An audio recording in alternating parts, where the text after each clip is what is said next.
Last time on Burnouts and Rotor Blades, one of us is coming back on the rope. Yeah. we shoved this axle into the Vega, but now it's time to make it work. Welcome to the Burnouts and Rotor Blades YouTube channel. Let's go do something awesome.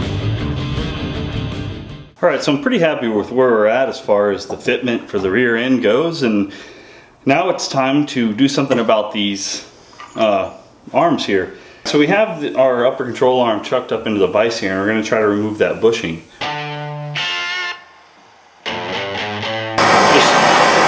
Just a little bit of heat until it falls out.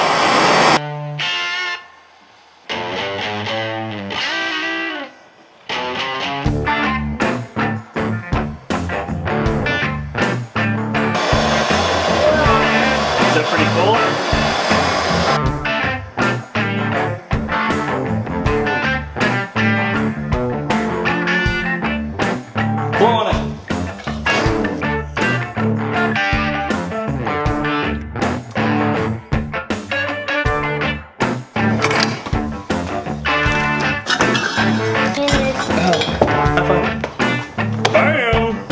A lot of dirt. How'd all that dirt get in here?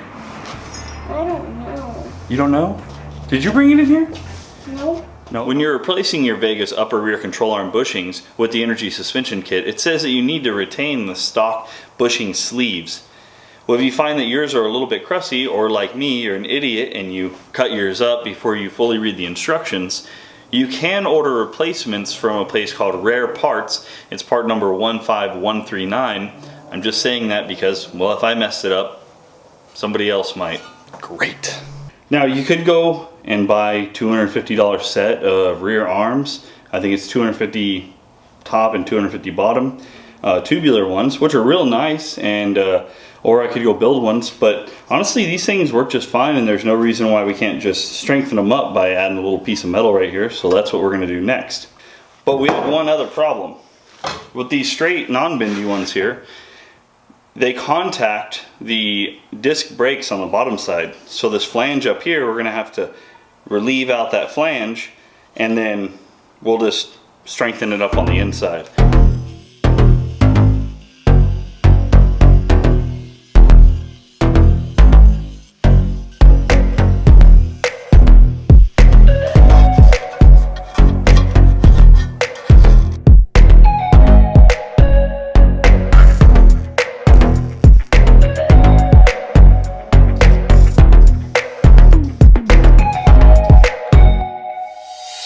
Well, our drive shaft's going to be shortened to accommodate the new rear axle, so we'll go ahead and make the measurement right now and take it over to the driveline shop so it'll be done by the end of the video.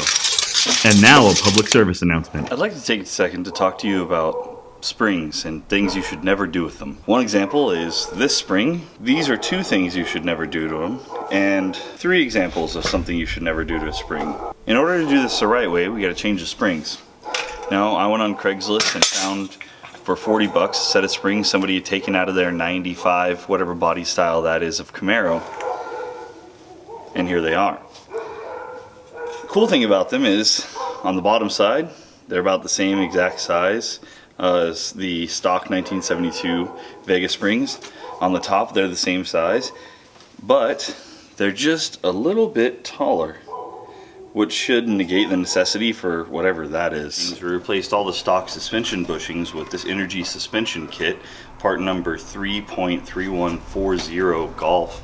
We installed these in all the upper and lower trailing arms for the rear suspension, and everything went in without a hitch.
did use anti-seize, copper anti-seize, to lubricate these. My thinking behind this, and I've heard of it done before, and I wanted to try it myself, was, well, if you've ever got anti-seize on you, like I did, you just can't get rid of it. And I figure, well, I mean, if you can't get rid of it from clothes or from your workbench or whatever, let's see if we can use it for these suspension bushings and keep them from making a lot of noise. Together. The last things to do are put the axle together and install our brakes and make sure that the clearance is there. I've already tested to make sure that the calipers clear the lower control arms in their full range of motion. Alright, you guys may remember earlier in the video where we took these four-wheel drive backing plates and we flipped them upside down on the opposite side and then rotated them. The reason this works is because of this lip, which means that the brake backing plate is hub centric. Doesn't matter how bad you booger up these holes, as long as you can get them to line up with the hub centric portion of it, you can rotate this thing any direction you want to. Straight up and down, the only consideration is going to be your e-brake cable setup. Well, only 2 of the 4 bolts that hold these backing plates on are lined up, so we need to make the other 2 line up, so we're going to take care of that right now. After we get done doing that, we're going to go ahead and make sure that our emergency cable setup for the Vega matches the emergency brake cable setup here, and I bought some products that we'll go over in a minute. But first, let's re-drill those out so we can get the other 2 bolt holes in and make sure our backing plates don't, you know, fall off or whatever. Now it's time to try to adapt our Chevy Vega e-brake cables to this setup right here. To make the stock Chevy Vega emergency brake cables work with our new S10 brake backing plate, we need to be able to adapt the cable end from this bullet style to something that'll hook onto here. So what I did was I ordered this Locar EC81FC, which is a very simple bracket, and I modified it in the back so that the cable can slide through this loop and allow that bullet to hang in there.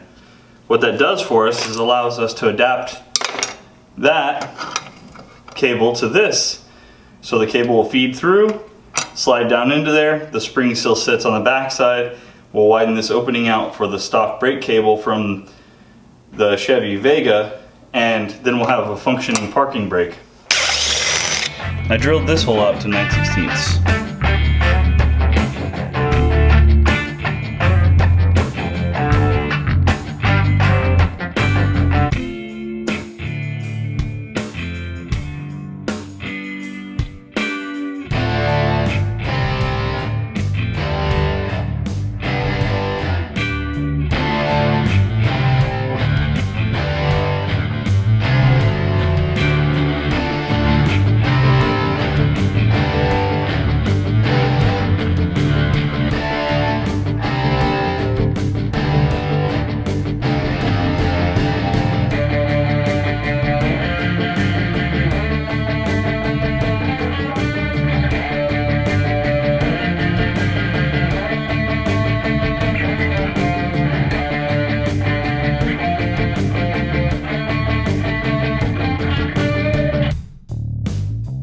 Even though I had success soldering one of the cable swedges onto the e-brake cable, I had a lot of trouble getting the other one to go. I tried crimping and that didn't work, so ultimately I ended up welding the metal ferrule to the cable, and that held really nicely.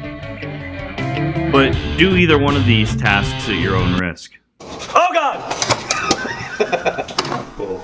So we're getting pretty close to finishing up the rear end install here on the 72 Chevy Vega. And I want to talk to you about the shocks that we used. We used these shocks that are from Lakewood, the drag shock, and it's a direct bolt-in replacement. It's part number 40300. Also, I wanted to replace these really old spring perch rubbers. They're super crusty. So I got these Metro molded parts, part number BN110. They fit pretty well, and I think that'll cushion any noise transferred up from our shocks to the body perfectly. The next thing I did was I pinned all the bolts in loosely and didn't tighten the nuts down until I had all the suspension together, and then I lowered the car down on its own weight so it was about at ride height, and at that point I tightened everything down. Hopefully that'll prevent the suspension from squeaking later on if there is a little bit of rubber on metal contact.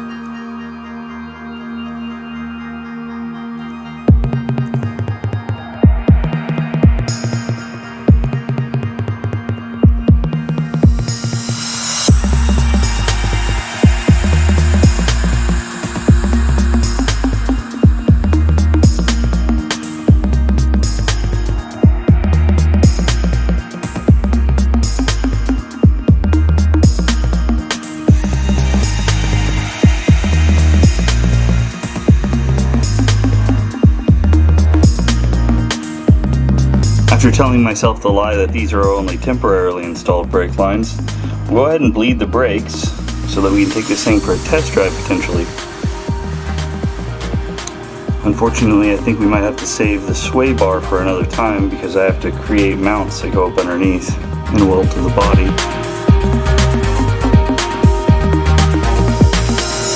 The last piece of the puzzle is Driveshaft, and I'm happy it showed up before the end of the video. Now when I had it shortened, I also had them change over to a new knuckle on the back, and because I didn't want to buy a conversion U-joint, I just had them weld on a new knuckle that is the same knuckle that's used on the S10 rear end.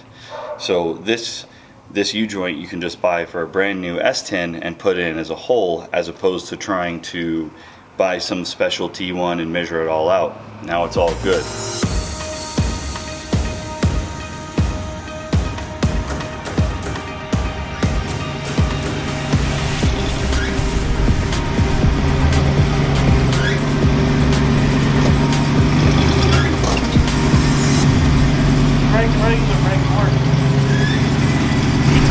I wanted to do it in the driveway.